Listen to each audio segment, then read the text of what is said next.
So, good evening, everybody. V'yidach mai. Amud Yom Shir Maseches Shabbos. Thank you, and I'm sorry for the delay. Yud Zayin Amud Aleph, but we're still into Zayin Amud Beis in the very bottom of the page. V'yidach mai. What's the other gzera of the Yud Chazdover with the Shammai over? Outvoted Hillel. Today we're also going to see the story behind it. You wanted that, you'll get that in Mitzvah Hashem. V'yidach mai. What's the other gzera? The Tnan. Before we start, we have to have a lot of introductions here before we go into the next gzera. Fact number one is that we all know about tumas oil. Tumas oil means when the person, when there's a dead person in the room, chas shalom, in the oil, in a closed area, then everything, everywhere, whoever is in that ohel, people and kelim, they become tome. They become avatuma. The mace is avi avos, right? And that's another thing we have to know. A dead person is an avi avos tatuma, and the first person who comes in touch with a mace or under the same roof with a mace, those people or those kelim become avatuma. Mace is avi avos. We don't have any other being in such a level except for the mace itself, avi avos tatuma. Anybody who touches the mace or in contact with the mace or under the same roof with the mace becomes avatuma. Avatuma, how long does avatuma have to wait? 7 days. He needs para aduma water. 3 and 7, the 3rd and 7th day. Important to remember the rishon latuma. Let's say I was in room with a mace in the hospital or something. I'm avatuma. If I touch you, you become rishon latuma. You only have to do a 1-day tahara process. Just mikveh and finish it. It's very, very important to remember. So, how big does the beam of an ohel that's overhanging and is a roof over the dead and other things, how big does it have to be? 1 tefach. It doesn't have to be a house. Let's say you have Mr. Farmer over here. He's walking down the street or in the field. There's a dead man, and here there's a beam that is overhanging over the dead person. And over the kalim, over there's kalim, that's a dead guy. And if this has the width of a tefach, the rochav, the width of a tefach, then it's one big oil and all the kalim over there are tomer. I'm ignoring Mr. Farmer on purpose. We'll discuss him later. But that's not a gzera, that's a din d'oraisa. Yeah, if the beam is tefach big, tefach wide, that always is a shear for tuma, to transfer tuma, from the dead guy who's an avi voice to those kelim would be av. Now, 1 second, this guy, well, if the guy is under the beam, let's say it's even partially under the beam, his body, then what is it? He's also avatuma, and he has to go and wait for 7 days. Does it matter if he carries it like this or like this? See what I'm saying? Because if he's carrying it like this, oftentimes people carry beam. I'm just, wondering. I don't know. No, I think the tefach has to be flat, overhanging. The gzer that we're talking about today is what happens when the beam is round. In other words, it's like a, like a cylinder shaped, right? And now, really, it doesn't have the width of a tefach, but it has the circumference of a tefach, the hekef, the circumference of the tefach. So the idea was that maybe, it's a question, maybe there was a gzera that although the beam is not tefach wide, but it's tefach round, the circumference is tefach, which means it's, but the middle is less. Maybe there's a gzera to also make that into ohel. That was the idea. And there's going to be discussion, yes or no. And then we'll have some kind of middle ground. Let's see now. Let's see the Gemara inside. Okay, so now. I'm scared it's going to fall, so. Okay. V'idach mai, ditnan. Kol metaltelin mevina satuma be'ovi amardea. That's what I just told you. All metaltelin, which means all metaltelin, let's say you have a beam that is carried on someone's shoulders, they bring tuma with the width of the mardea, even if the width is not mardea is the beam, even though it's just a circumference, there's already a tuma. Very simple gzera. People may get confused. Tefach hahin, tefach haher. Anything to do with tefach, even just the circumference, that's already considered as mitame. It transfers the tuma. Life would have been so simple if that was a gzera. Amar B'Tarfon, comes Rabbi Tarfon, and he strongly objects what we just said. And he said, Mamish Azoi, Yudayin Amud Aleph, Akapeach Hezbonai. I would bury my sons. I would cut and bury my sons if that was true. He's using very strong lotion to say, in what we would have said, Shtuyot. In other words, he said there was an absolute misunderstanding of something that happened. The idea that people think there's such a gzera is based on a complete misunderstanding. What's misunderstanding? Shezo halacha mekupachas. This halacha is also cut. I would cut my kids. In other words, not that he wants to do it. If this was true, I would have been a. They say, if this was true, I was a grandmother. They say in Hebrew, it just can't be true. This halacha is mekupach, is wrong, is absolutely cut off. Sheshoma hashomea veto. Somebody heard a psak halacha, and it often happens. He misinterpreted the dvar halacha. What's the real halacha? What actually did happen? You know what really happened? You know the psak really was, and that led to all misunderstanding. Listen to what happened. Ha'ikar oiver. You have a farmer or anybody who's walking down the field with a beam on his shoulder. The mardea al kseifoi. The mardea is used by Ikar. Mardea is like a rod. He has this rod over his shoulder. The ihel tzida achas al kever. One side of the rod was mahil, was overhanging over a kever, a grave, a tomb, mace. The timu ois. You know what happened? Timu oisa mishum kelim amelim alames, which means I'll tell exactly what happened. Says Rabbi Tarfon. The story was as follows. It was just a funny misunderstanding. I'll tell exactly what happened. Okay, that guy was here. Now, avatuma. That item was not an oil. It was less than tefach, and nothing to do with tefach, and nothing to do with anything to do with tefach. Now, when we say you need a tefach, that is to say, tefach transfers tuma from here over there. But if you have an item that's somehow flying over, not flying, that's located over the head of the dead body, the item itself becomes tame, stam, not to transfer tuma as ohel, nothing to do with ohel. Leave ohel alone, leave tefach alone, says Rabbi Tarfon. Shtuyot. What happened was as follows. Let's say this is a dead guy, I touch the dead guy, what am I? I'm not oil. What am I? Avatuma. I have to go 7 days, third day, seventh day, mikveh paraduma. I touch you, nice guy, or Purim, shalom aleichem, I'm giving you. What do you become? Rishon. Do you need 7 days? 1 day. You guys are holding very well. That's exactly what happened here. You know what the story was? Listen, the dead guy was dead. This was ma'ahil over him. So now this is avatuma, right? Maybe the meme needs third and seventh tara. The ikar, they're not, kelim do. And the ikar, the man, what is he? He's rishon. And that's all. He's a rishon latuma because why? He's touching that. He's a rishon latuma. And now you say, you know why they made him tome? How long does he have to be? Well, really, what is that? First day, 1 day. People thought, you know what the ikar is tome? Somebody who was half knowledgeable, he was listening to the Rav's psak, and he said, this is less than tefach. This is less than tefach, and this guy is tome. You know why?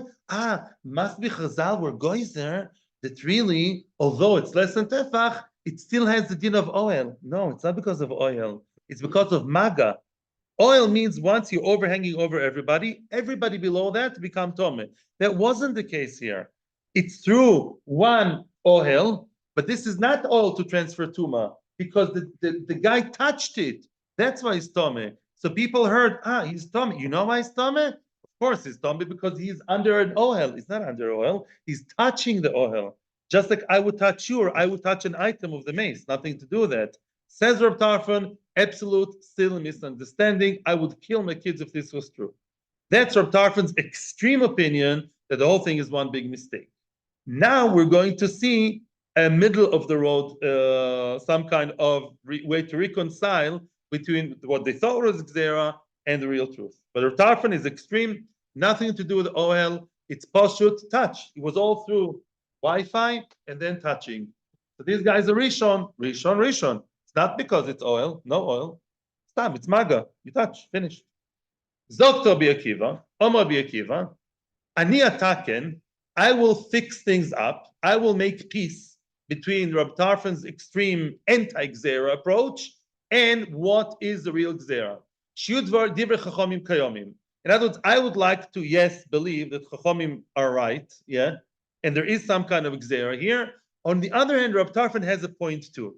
Now we're going to see the fine line in the middle. What really was this story? All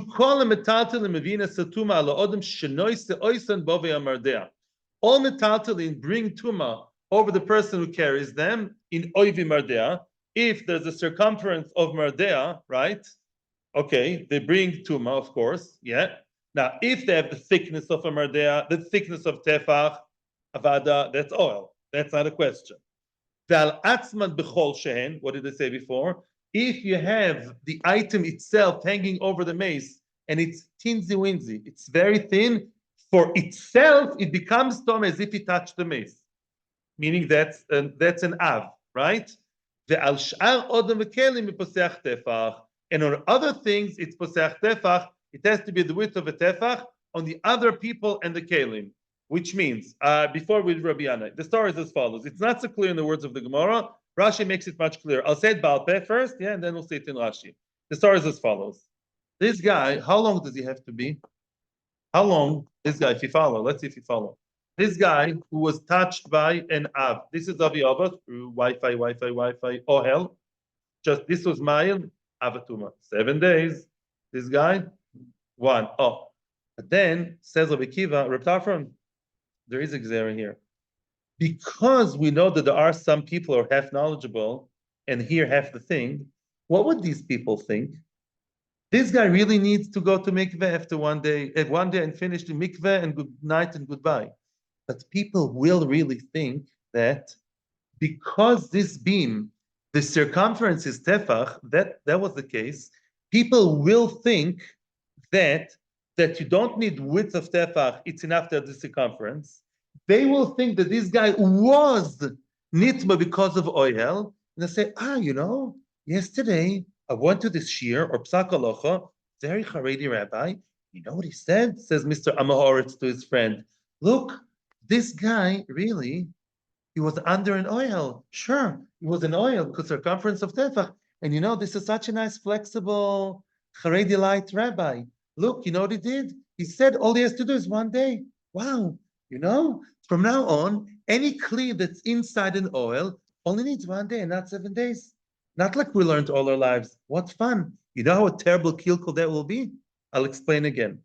The real story is nothing to do with oil.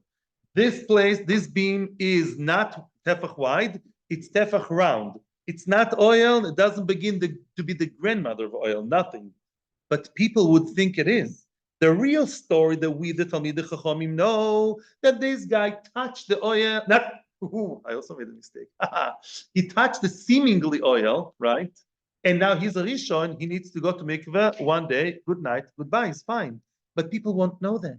They will think that this is oil. They will think that this is oil because it's tefach round. And they'll say, oh, wow, look, you see? This guy really can go to mikveh 1 day, and even though he is, what's the status for everybody who's together in the oil with a mace? Avatuma. To say, wow, look, anybody who's avatuma goes to mikveh, goes home. If they're in an oil, that's what they will think. So what's a gzera? The gzera was as follows. If there's a specific, very fine-tuned gzera, if you have a person who is in that exact situation of having an ohel, seemingly ohel, of tefach circumference, and he's under it, his head or his shoulders under it, and people would think that this is oil or really it's not, this guy needs 3rd and 7 days. That was a gzera. Is any autome. We gave him the status ke'ilu this is oil because that's what Tom, Dick, and Harry are going to think. Well, not Tom, Dick, and Harry, Beryl, Shmerel, and Yankel. Yeah, they will think that really this is oil. And look, oil is good for 1 day only. Yeah, 1 day is enough for too much oil. That's why we made a gzera that this guy who's not really Tomeh ba'oil, is Tomeh b'maga, and he's really Rishon, we gave him status as if he's under an oil. And what's the story? He needs to go for 7 days and not 1 day. That's the gzera. The gzera is 7 and not 1. That's the gzera for this guy in this particular case. But only if the circumference is tefach. If the circumference is less than tefach, people won't be that stupid because they understand nothing to do with oil. Everyone knows oil has to do with tefach because it's a very fine line. It's tefach round, not tefach wide. Maybe it's an oil, says Beryl to Shmerel. Plus it's overhanging over the guy's shoulder and body. Maybe it's oil. Look, the rabbi said one day, what a cool rabbi, I like him. Oy vavoy, terrible. People will not go third and seventh day, right? With the Tapara Duma, they made the Xera. This guy has to do 7 days, and that exactly is the Xera. And Vomar Bianai, when was the Xera? When did the Xera apply? And tefach. It doesn't have the width of a tefach. Tefach. The hekef, the circumference, the round, does have tefach. The Gezer Alekefa Mishum Oviyoi. There is a Xer of Yitchas Dovar. Yes, there is Rab Tarfon, my colleague, says Rabbi Akiva. They made a Xer of the Hekef because of the Oivi, as I explained. People will think that Hekef and Oivi are all the same. They will think that the guy was really under oil. Well, that's not relevant here. He was Maga, much worse. And they would think that all you need is what? Is really 1 day. We said, no, you need 7 days. I don't know even if we have to see Rashi, because I think I was quite clear. And that, according to Rabbi Akiva, there is a Xera. According to Rab Tarfon maintains what he says. He says no. Rab Tarfon said it was all the result of one said mistake. There is no such Xera. It's all shtuyot, and people misunderstood it. Okay? Now, Freg the Gemara, thank you very, very much for the beautiful contraption. I'll just move it a little bit. Okay? Thank you. Zos the Gemara, now, we are counting the Xeros. Well, Rabbi Tarfon, Freg the Gemara, according to Rab Tarfon, the Omar, according to Rab Tarfon, he says there was no such Xera. If such a Xera was true, I would kill my kids and bury them. According to Rab Tarfon, remember we're counting the Xeros as we go along. You're missing a Xera, right? When we'll get to the final countdown of the Xeros, you're going to be missing one Xera. No. Remember there was a machloikes whether there was or wasn't Rabbi Yossi versus others, whether the Xera of saying that a kuti baby girl is she automatically always nida because they tend not to be careful, yes or no? Rabbi Yossi said yes, others say no. Well, Rabbi Tarfon, who's missing the Xera on the Mardea we just spoke about now, he will tick the box. He will say yes regarding the one of the Noit Kutim. Be'idach, the one before, if you follow the Cheshbon, the previous Gzera was also Machloikes about placing the Kalim under the gutter. So he would say the previous Gzera of Kalim under the gutter, tick, tick, yes. The one with the baby Kuti, yes, yes. He can allow himself, he can afford to put an X on this Gzera and he'll have 18. Maybe if I have time, which I usually don't, maybe we can, when we get tomorrow, we'll finish with 18 Yudchas Dover. Maybe then you can see an entire list, okay? With the different mechloikesim. The idach. Come on, let's go to the next zera of the what? Yudchas Dover. Before we continue, let's give another small introduction about hechsher. I don't mean if you eat all this sure of the teliftit, but that's the charedis land down. Now that kind of hechsher. When do fruit or actually any food, when does food become tome, that becomes susceptible to tuma? Right after you cut it off the ground? Yes, no, maybe so. You still have to before. It has to be touched by one of the 7 mashkim. Yad, shachad, dam. Yain, dam, shemen, chalav, tal, dvash, mayim. Did it say again? Dam, dvash, yeah. In other words, only if something was touched by one of the 7 important drinks or liquids, blood is not a drink, one of the 7 liquids of the Torah, if it was touched by them after it was harvested, only then, even if it was wiped afterwards, only then it's susceptible to receive tumah.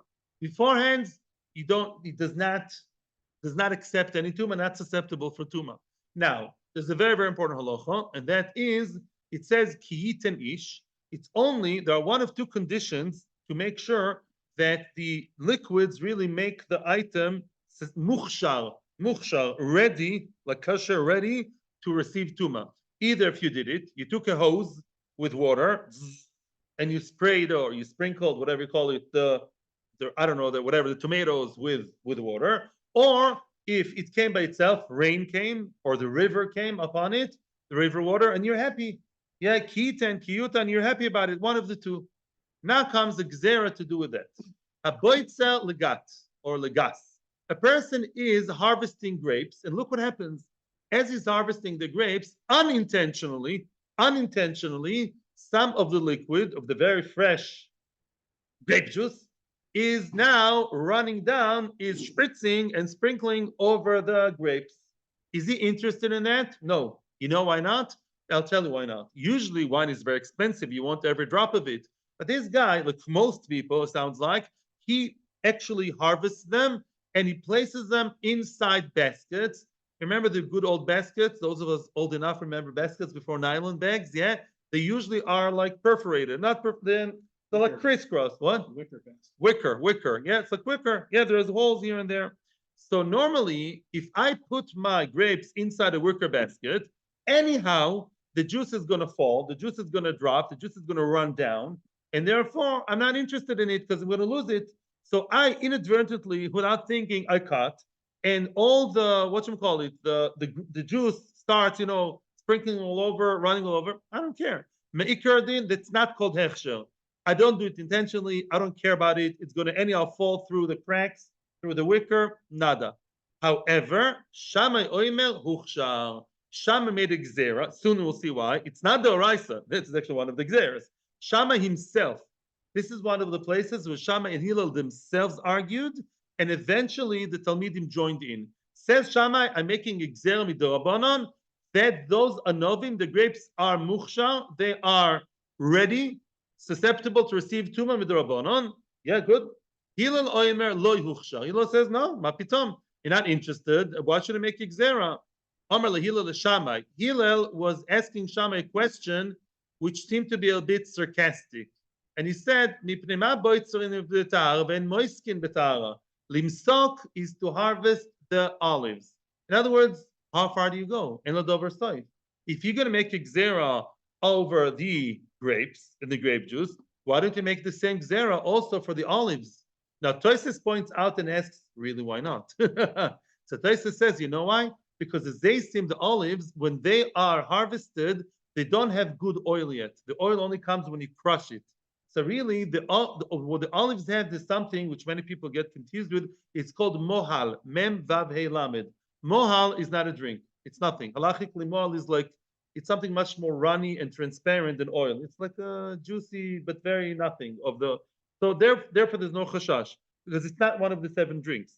You should know halachically, orange juice or papaya juice or apple juice are not called drinks. That's why they're shak oil. That's one of the reasons. They're kilo zeyaspri. They don't have the chashivus of being called a liquid or a drink. That's another shear. But bekitzer, the mohal is not a drink. But Hillel is asking Shammai, excuse me, how far do you go? Like how frum can you get? Omar Lay answered Shammai, im tekniteini. If you're gonna start bothering me, if you'll annoy me, gozrani tu ma'afal mesika. Yes, I'll make a gzera. Even over the mesika, I have no limits. Yes. You're asking me why not? I will do that too. What did he do then? There was a very dramatic moment. Not Zucher beBeis HaMidrash. Now the Talmidim started gathering in. And according to what it says in either Yerushalmi or so in different places, at that moment, more Talmidim of Beis Shammai came, and not the Talmidim of Beis Hillel. And this, if you connect the sugyas, this happened in the attic of Hanan ibn Chizkiah, right? Before it's the same thing, yeah? And they stuck a knife in the Beis Medrash on the door. Omru hanichnas ikones vayotzal yetze.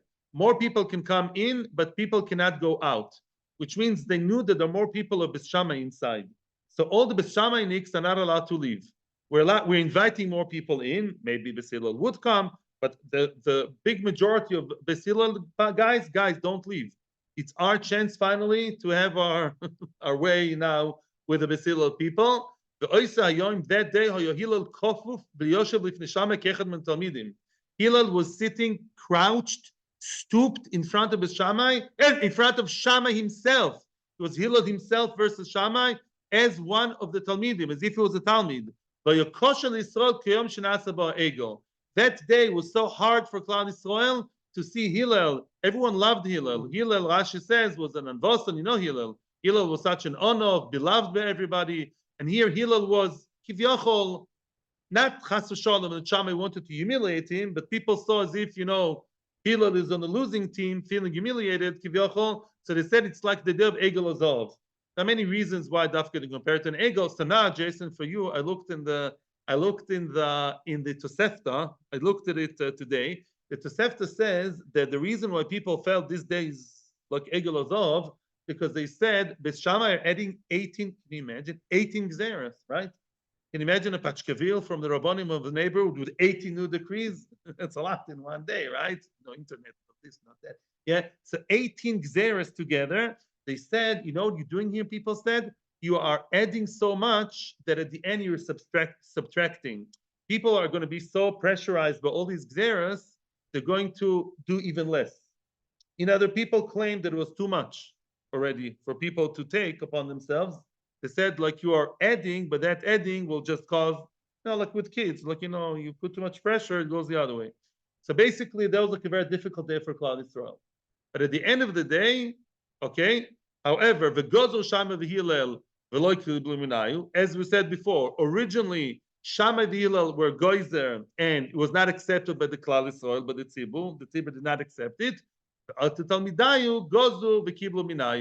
Later on, after the time of Shammai and Hillel, when it was only the Talmidim of Shammai and Hillel, could be I'm making a mistake, and could be Anachanami, that business of the Hechsher was not at the same time of the Hanani ben Chizkiah of the Etik. Maybe the Etik was the second time, yeah, when only the Talmidim were there, and then Klal Yisrael did accept it. I'm not sure. It doesn't really make such a difference when the Aliyah was, but it was first the stage of Shammai versus Hillel, and Hillel was like sitting like this, like crouching down, and then people didn't accept it. They didn't like the fact that Hillel is being so, you know, submissive to Shammai. Later on, I don't know, they died, they were not present. Later on was without the Rabbein, just the two groups, Beis Shammai, Beis Hillel. At that point, people did accept it already, those 18 zeros. So that's an overview of the story. My time. Now the question is, why did Shammai and eventually Beis Shammai, why did they make this gzera? Again, let's repeat. If I have this perforated wicker basket, right, and I take off the vine, I cut it, and then what happens? Some of the juice is dripping all over, dripping down, falling on the floor. I don't want it. I don't need it. It's not called lerotzoin. Yeah, only leratzon with my conscious will. Only that's considered to be machshir. So why were the goys there? Omar Zeir, there are like 2/3 reasons. Omar Zeir, Omar B'chanina, Gzera Shem Yivtzerenu B'kupas Tmeos, which means this Gzera, maybe the person will cut the grapes straight into a kupa, which is Tmeya. The kupa itself is Tmeya. Let's say the guy's an Amoritz, he uses the kupa Tmeya. Why is the kupa Tmeya? Because it touched the dead guy, oil, share it, I don't know why, who cares? Zav. Now the kupa is Tmeya. So what if the kupa is Tmeya? By kupa's Tmeya, there's a chiddush. Kupa, if the item receives the hechsher and the tuma at the same time, boom, together, usually that's not the case, right? Usually I water it, it's mukhsha, I dry it, and then later on in life, that tomato, that grape is going to touch tuma. But if both happen together, that the hechsher, the drink, the liquid is falling upon it, and at the very, very, very same time it receives tuma, it's right inside the kupat mea, then I don't care about my machshava.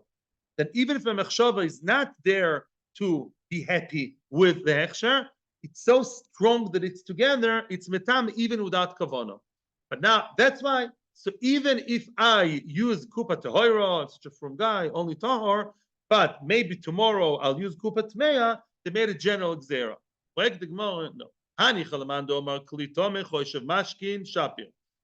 to Man Omer that believes in everything I told you now, that a kli tome choishev mashkin, the kli tome makes the mashkin important.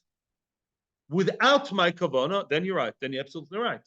If I bite and water drips over the grapes, and the grapes are already in a tome place, that makes it tome. Everything happens in one go. The hechsher and the tuma, then you're right. Ella, but not everyone agrees to that. Ella l'mandoma en kli tome choshev mashkin. There is another mandoma. Rashi says he does know where that is. Tosa says there is a mandoma who says no, don't believe in it. A kli tome doesn't make the mashkin important. Why? Because the hechsher has to be with what? With the kavanah of the person, regardless of whether the item that it's touching is tomer or not. You have to have machshava, you have to have kavanah. So what he's going to say, again, what's exera? Let's repeat, let's review. If you're telling me the regular mainstream svara, that first there has to be hechsher. Then there is tuma. Well, what's the problem? I'm cutting the grapes. The water, the grape juice is falling all over, dripping, running. What's going to happen with it? Right away, blah, blah, blah, it goes through the holes of the wicker basket. I'm not interested. If I'm not interested, what do you want for my life? Why you guys are xera? Because maybe the kupa will be tmeya. Not everyone agrees that a kupa tmeya makes any difference. And therefore, Elamar Zeiri, therefore Zeiri, and that's the final answer.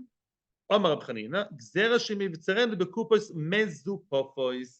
Mezupopos means tarred, that it has tar all over. Let's say the kupa is not perforated, it's wicker, but it's very, very well inside the kupa. It's full of tar and no liquid runs out. Just like our master Moshe Rabbeinu, right? There was, right, Zephes like Noach, right, inside and outside. In other words, when you have a kupa that is basically non-permeable, or today, plastic, right? Seriously. Tomorrow you'll have to make Tumah V'Tara with the coming of Mashiach. So today you cut into the wicker basket and everything's falling, you don't care about it. Tomorrow you will cut it into a kupa that's what? That's absolutely closed and non-permeable. And of course you will want all the grape that stays there, all the grape juice. And that will be l'rotzoin. What's the reason it's not l'rotzoin? Because it's running down, running out, dripping out onto the floor through the hose. Well, who needs it?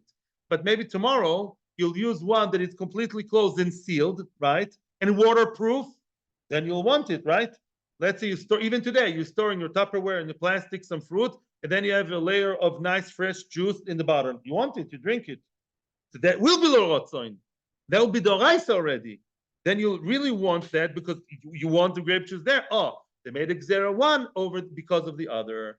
Even when it falls through, they made a xera because maybe tomorrow you lose one that will maintain the grape juice there, and then you will want it, and it will create hechsher. That's answer number one. That's Shammai and Hillel eventually were outvoted. Rove says another reason. Noishchos means sometimes the grapes, yeah, they like as if they bite each other. What does it mean? They're very tangled. They're tangled one inside the other, and inadvertently you separate them. As you separate them with your own hands, what do? You separate and you cut it a little bit. You pinch it without realizing with your fingers, and all the juice is running down. I don't want it because it's all falling through the holes of the wicker. So what? If you do it by a dime, we don't care about what you want. If I water it with a hose and I say, I'm doing it, I don't care. No. If you did by a dime, we don't care about your will and your kavanos and your machshavas and intentions. Same thing over here. Today you're cutting nicely. Tomorrow you'll cut a very complicated kind of cluster. You need to separate here and there, and with your own hands, you're going to inadvertently really get the juice out. By a dime, there will be disasters because that will be rotzoin, not rotzoin. It will be by a dime. It will be hechsher. That's why the guys are one to the other. Rav Nachman Omar Ravua is similar one to Rava, but not the same. Sometimes that's a third chashash. Sometimes the person goes to the vineyard to know if the anovim, if the grapes are ready and fresh enough and ripe enough to be cut, to be harvested or not. Are we ready for harvest? Yes or no? How do you know? Ruach HaKodesh. The noitel eshkol anovim. He takes out one eshkol anovim. He takes one of the clusters as a test, the test tube one, yeah. In order to squeeze it and see what kind of juice comes out. Yeah, what happens? He actually, with or without kavana, with his own hands, he actually sprinkles it, he squashes it over the anovim that are still connected to the vine. That still connected is no hechsher. But you know what's going to happen? When you come 1 or 2 hours later, and then the mashke, the drinks, the liquids are still fresh and still there on the grapes. And then when you cut it, it's mukhshal kabel tuma. You don't realize. That's why they made the gzera. Yeah, we have all these situations of hechsher tuma without you realizing. And that's why Shammai made the gzera v'chule. Beyadayim, because it's beyadayim. Not that he wants it dafka there, because he does ma'aseh beyadayim. He doesn't even realize that it's going to happen that when he cuts the second ones, the ones that are already wet, yeah, but he did it biyadayim. So then that's machshir regardless to what you think. Again, sorry, I'm late. Thank you, Atzlacha Bracha, and thank you for your patience. Thank you for your help with the whiteboard. That was very helpful. And see you tomorrow. Tomorrow, as usual, Bezos Hashem, and Thursday, hopefully 10 to 9. Thank you. Thursday night. Thank you, Atzlacha Bracha. Oh, the only one thing that cannot. Thank you. Good night. The only things that cannot receive to